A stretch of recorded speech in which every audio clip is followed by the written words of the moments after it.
नमस्कार, आप सभी दर्शकों का बहुत स्वागत है। मैं हूं आपके साथ राहुल सौमित्र और इस आधे घंटे में हम बस्तर संभाग की बात करेंगे। चूंकि बस्तर संभाग में पहले चरण का चुनाव होना है और संभाग की 12 विधानसभा सीटों में से 11 आदिवासी वर्ग के लिए आरक्षित सीटों में आदिवासियों का मिजाज छत्तीसगढ़ में सत्ता परिवर्तन का मिजाज माना जाता है। सरकार कोई भी हो, समय समय पर कांग्रेस और भाजपा दोनों प्रमुख दलों को यहां मौका मिलता रहा है। अगर साल 2018 के चुनाव की बात करें तो कांग्रेस ने एक तरफा बस्तर संभाग में 12 की 12 सीटों पर भाजपा का सुपड़ा साफ कर दिया था, यानी भाजपा को एक भी सीट नहीं मिली थी और कांग्रेस सभी 12 सीटों पर जीत गई थी। जीत का अंतर भी कुछ सीटों को छोड़ दें तो काफी ज्यादा था, जिसकी वजह से भारतीय जनता पार्टी को यहां बड़ा झटका लगा। फिर एक बार इन 12 सीटों पर भारतीय जनता पार्टी और कांग्रेस के प्रत्याशियों के नाम तय हो चुके हैं। कांग्रेस ने जहां अपने 5 पुराने विधायकों को टिकट बदलकर नए चेहरों को मौका दिया है, वहीं भारतीय जनता पार्टी ने भी अपने 4 पूर्व मंत्री को छोड़कर बाकी सीटों पर नए चेहरों को मौका दिया है। तो इस आधे घंटे में आपकी सहूलियत के लिए हम सिर्फ बस्तर की बात करेंगे और बस्तर को जो आपको आसानी से समझ आए, इसलिए हमने इसको 3 भागों में बांट लिया है।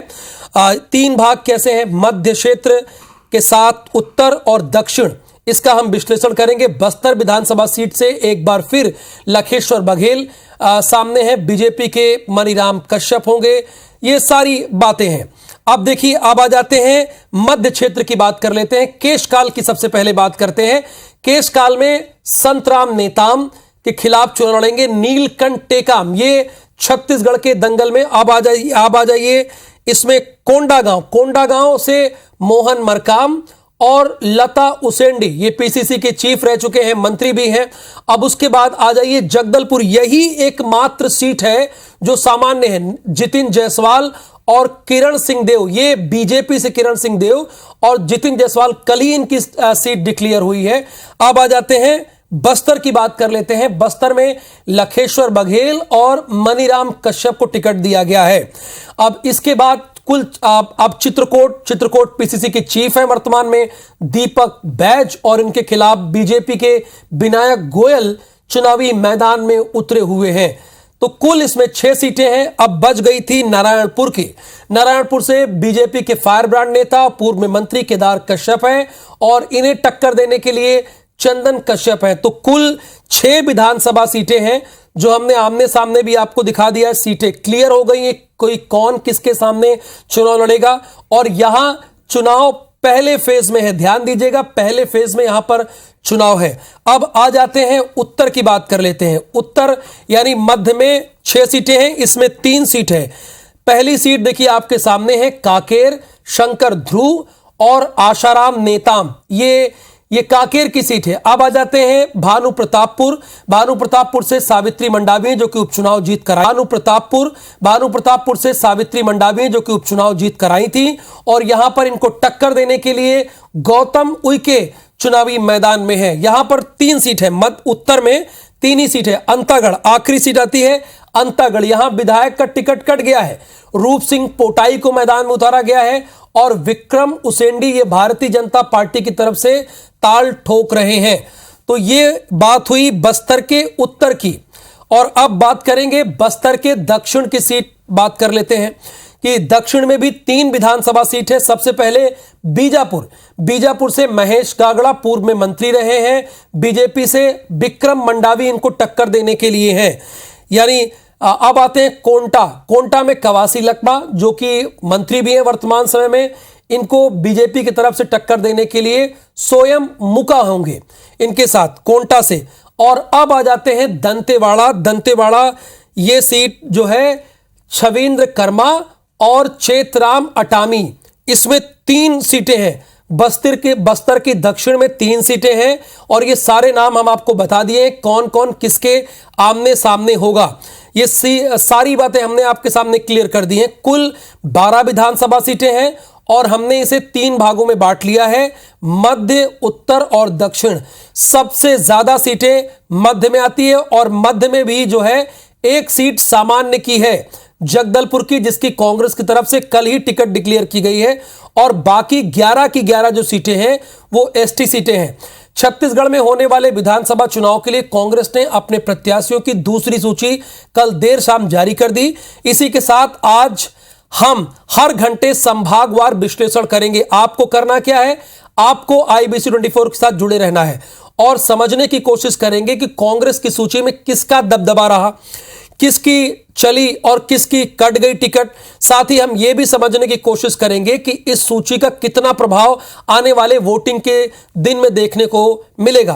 पहले चरण में कांग्रेस ने 12 में से 11 नामों की घोषणा की थी और जगदलपुर सीट पर सस्पेंस छोड़ दिया था, वो भी कल खत्म हो गया और पूर्व महापौर जितिन जायसवाल को यहां पर टिकट दिया गया है। कांग्रेस ने बस्तर संभाग की 12 विधानसभा सीटों में से 7 सीटों के वर्तमान विधायकों को एक बार फिर से मौका दिया है।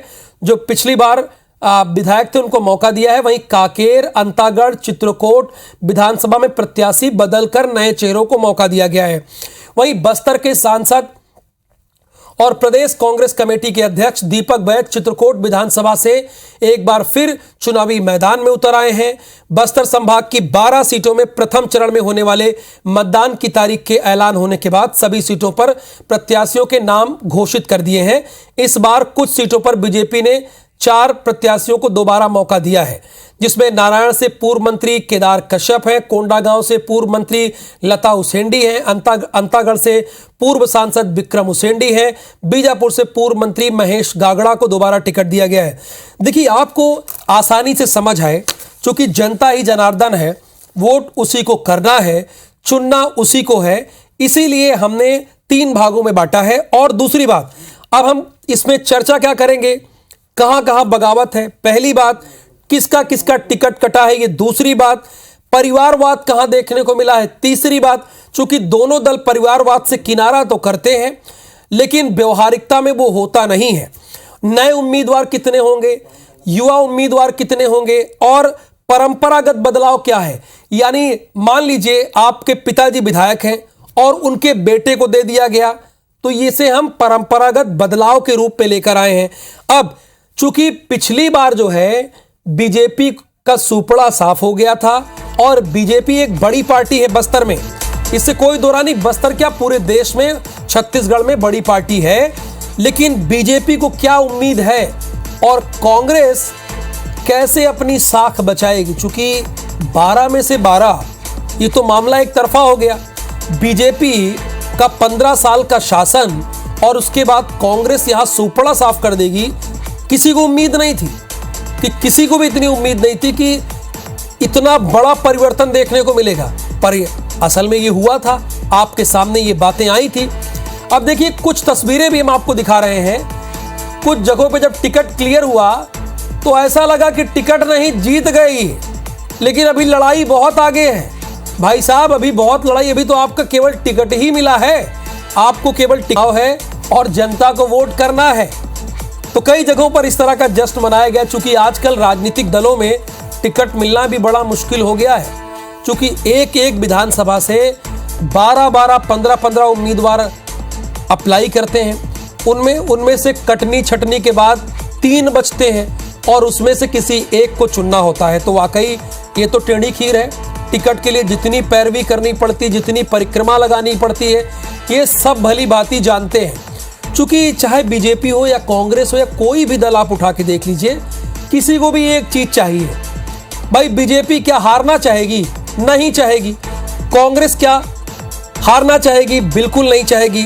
तो नरेश मिश्रा हमारे बस्तर के ब्यूरो हैं और बहुत ही अनुभवी रिपोर्टर हैं, पिछले काफी समय से बस्तर संभाग को देख रहे हैं, जान रहे हैं, समझ रहे हैं और बस्तर की खबरों में आपको सबसे आगे रख रहे हैं।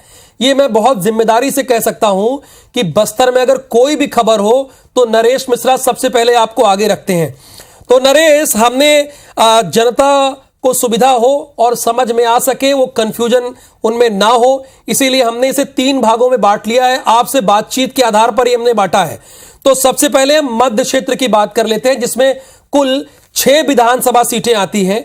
आमने सामने कौन कौन है ये तो क्लियर हो गया है, लेकिन मैं आपसे सबसे पहले जानना चाहूंगा दोनों पार्टियों की तरफ से इसमें कितने नए उम्मीदवार या युवा उम्मीदवार देखने को मिले हैं, हम बाकायदा बात कर लेते हैं। तो पहले यह सवाल है मेरा आपसे नरेश।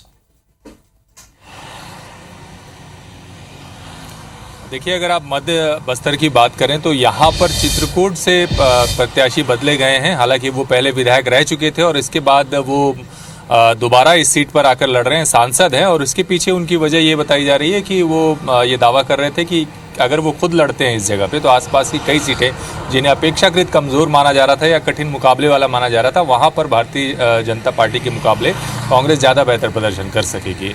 तो चित्रकूट पर दीपक बैच हैं, प्रदेश अध्यक्ष हैं, कद्दावर नेता के तौर पर उभरे हैं पिछले लगातार चुनावी जीत के साथ साथ प्रदेश अध्यक्ष के पद पर पहुंचने के साथ। तो दीपक बैज इस बार फिर चुनावी मैदान में भारतीय जनता के पार्टी के खिलाफ, और ये सीट काफ़ी मजबूत भी इस लिहाज से मानी जा रही है कांग्रेस के लिए, क्योंकि वो लगातार यहाँ से जीतते रहे हैं। पार्टी ने यहाँ पर भारतीय जनता पार्टी की तरफ से एक नया चेहरा दिया है। और अगर आप पूरे मध्य में देखें तो मध्य बस्तर के क्षेत्र में अगर नए चेहरों की बात करें तो चित्रकूट विधानसभा में भारतीय जनता पार्टी ने नया चेहरा दिया है। जगदलपुर में किरण देव बिल्कुल नया चेहरा है, सामान्य सीट है ये। इसके अलावा अगर बस्तर में देखें तो मनीराम जो कि स्थानीय और बिल्कुल नए चेहरे हैं। तो ये नारायणपुर में जरूर केदार कश्यप को मिला है मौका, लेकिन उनका जीत का अंतर काफ़ी कम था। कोंडागांव में लता उसेंडी रिपीट की गई हैं, उनकी भी जीत का अंतर काफ़ी कम था, पूर्व मंत्री भी रह चुके हैं ये दोनों। इसके अलावा एक नीलकंठ टेकाम एक नया चेहरा यहाँ पर भारतीय जनता पार्टी की तरफ से दिया गया है, क्योंकि यहाँ पर जो नेता थे संतराम नेताम, इनकी सक्रियता लगातार अपनी विधानसभा क्षेत्र में रही और यहाँ पर पार्टी के पास, भारतीय जनता पार्टी के पास उनके मुकाबले में कोई बड़ा और नया चेहरा नहीं था। और ख़ास बात यह कि नीलकंठ टेकाम कोंडागांव में कलेक्टर रहते हुए यहाँ पर काफ़ी सक्रिय रहे हैं। तो ये सीट भी एक तरह से चुनौतीपूर्ण बनाने की कोशिश की गई है भारतीय जनता पार्टी से, और यहाँ भी कठिन मुकाबला देखने को मिल सकता है। तो मध्य क्षेत्र की बात करें तो भारतीय जनता पार्टी ने ज़्यादा नए चेहरों को मौका दिया है, लेकिन अगर कांग्रेस की बात की जाए तो कांग्रेस की तरफ से दीपक बैज चुनावी मैदान में उतर करके अपनी इस विधानसभा सीट को मजबूत करने की कोशिश कर रहे हैं, और उनका खास ध्यान नारायणपुर विधानसभा सीट पर है। परंपरागत कश्यप परिवार से उनकी अदावत रही है और चंदन कश्यप को माना जाता है कि वे दीपक बैज के खासे करीबी हैं, और यहाँ पर वोटों का काफ़ी अंतर कम है। इसलिए उनकी पूरी कोशिश होगी कि ये सीट, नारायणपुर की सीट, वापस कांग्रेस के खाते में बनी रहे, क्योंकि इस सीट पर जो सियासी गणित सामने आ रहे हैं वो बहुत अनुकूल नहीं है। ऐसा लगता है कि इस बार का मुकाबला कांग्रेस के लिए यहाँ पर मुश्किल रहने वाला है। नरेश, चूंकि 6 की 6 सीटें मध्य में, बस्तर के मध्य में कांग्रेस के खाते में आएगी, तो बीजेपी इस बार कितनी चुनौती कांग्रेस के सामने खड़ी कर रही है, और कांग्रेस के पास क्या क्या चैलेंज है इन 6 सीटों की अगर बात करें तो? देखिए, ये खास बात ये है कि अगर हम इन 3 क्षेत्रों के हिसाब से देखें तो सबसे ज़्यादा जो जागरूक मतदाता है, और जहाँ पर एक तरह से बस्तर में अगर नारायणपुर सीट को छोड़ दें तो डेवलपमेंट का जो मॉडल है, एग्रीकल्चर का जो मॉडल है, ये सारी चीज़ें सही ढंग से इंट्रोड्यूस इसी मध्य क्षेत्र, मध्य बस्तर की इन सभी विधानसभा सीटों में हो रही है। तो इसलिए जो एस्पिरेंट है, यहाँ के जो वोटर्स हैं, उनकी भी धारणा और उनका भी जो विचार है काफ़ी तेज़ी से बदलता रहता है। काफ़ी सक्रिय मतदाता हैं और वोटिंग परसेंटेज भी काफ़ी अच्छा रहता है। तो इसलिए काफ़ी तेज़ी से बदलता रहता है, काफ़ी सक्रिय मतदाता हैं और वोटिंग परसेंटेज भी काफ़ी अच्छा रहता है। तो इसलिए यहाँ पर कांग्रेस के लिए चुनौती तो काफ़ी ज़्यादा है। इसी वजह से दीपक बैज को वहाँ पर उन्हें उतारना पड़ा और दीपक बैज ने खुद मोर्चा संभाला।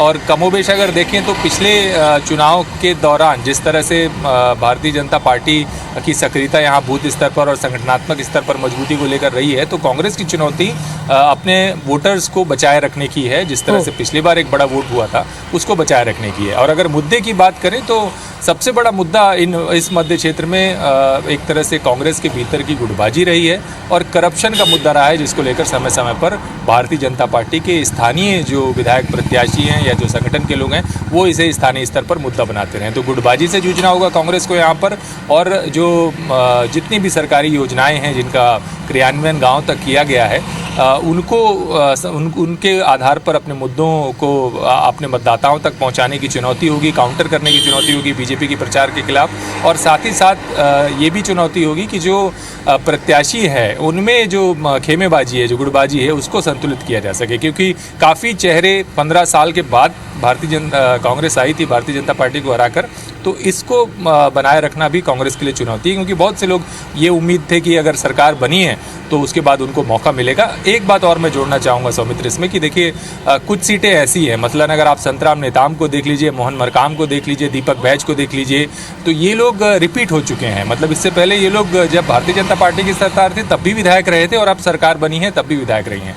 तो ये इनके लिए एक स्थानीय स्तर पर जो एंटी इनकम्बेंसी होती है, चेहरे को लेकर, आपसी गुटबाजी को लेकर, अपने कार्यकर्ताओं के बीच समन्वय बनाने को लेकर, उसका भी सामना इन्हें करना होगा। दो चीजें नरेश आपने बताई है, गुटबाजी और करप्शन। जहां ये कांग्रेस के लिए मुसीबत होगी वहीं बीजेपी को ये मदद भी दे सकती है। अब आते हैं नरेश, बात करते हैं उत्तर की। चूंकि 6 सीटों का आपने विश्लेषण तो कर दिया, अब उत्तर में 3 सीट है। उत्तर में क्या आप देख रहे हैं इन 3 सीटों पर?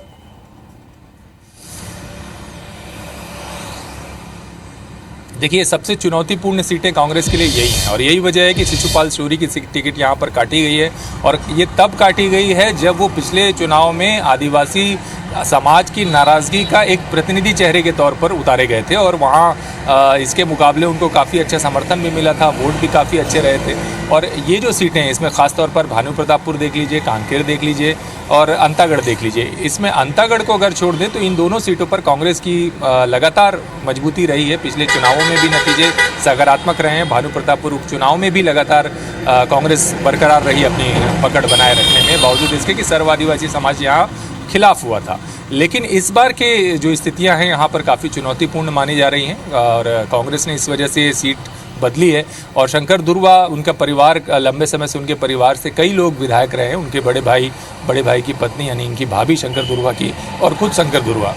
तो ये जो है इस सीट पर चुनौती काफ़ी ज़्यादा है और इन क्योंकि आदिवासी समाज की नाराज़गी का सीधा सामना करना पड़ेगा इस जगह पर।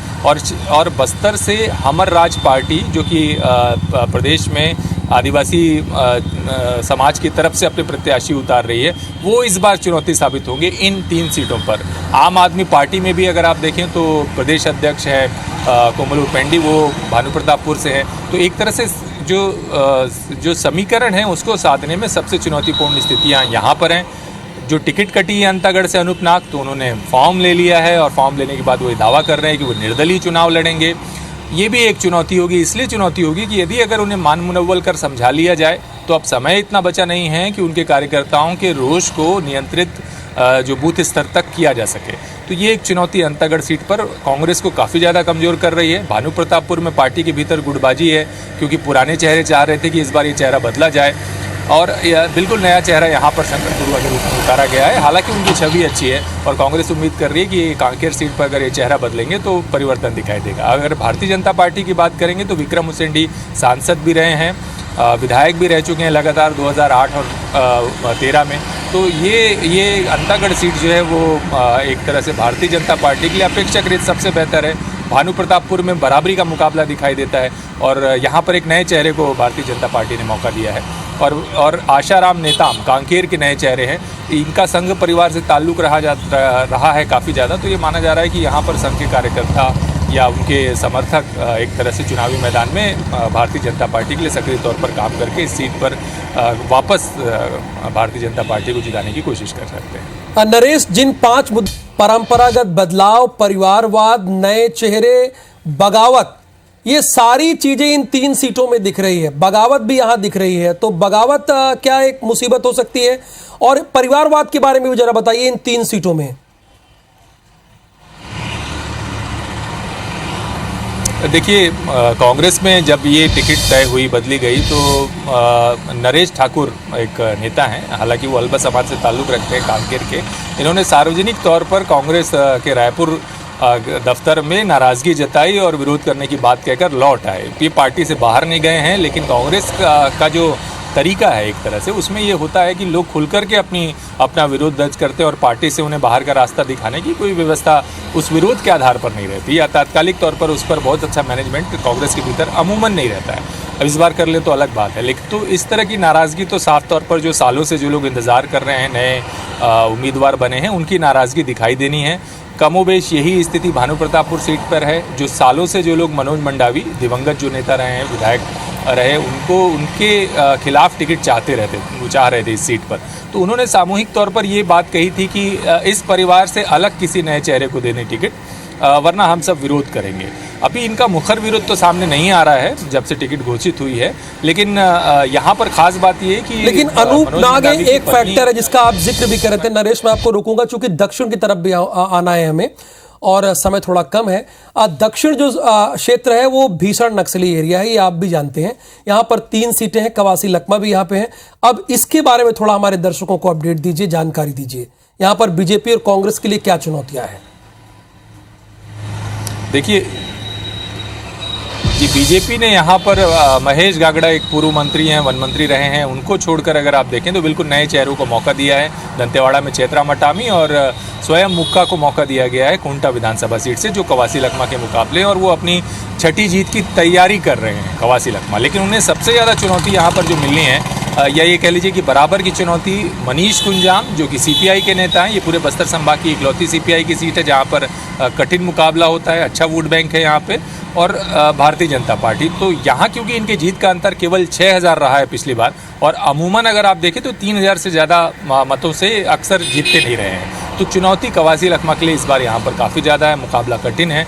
वो हमेशा अपनी परंपरागत ताकत के दम पर इसे साथ पाते हैं कि नहीं, कहना मुश्किल होगा।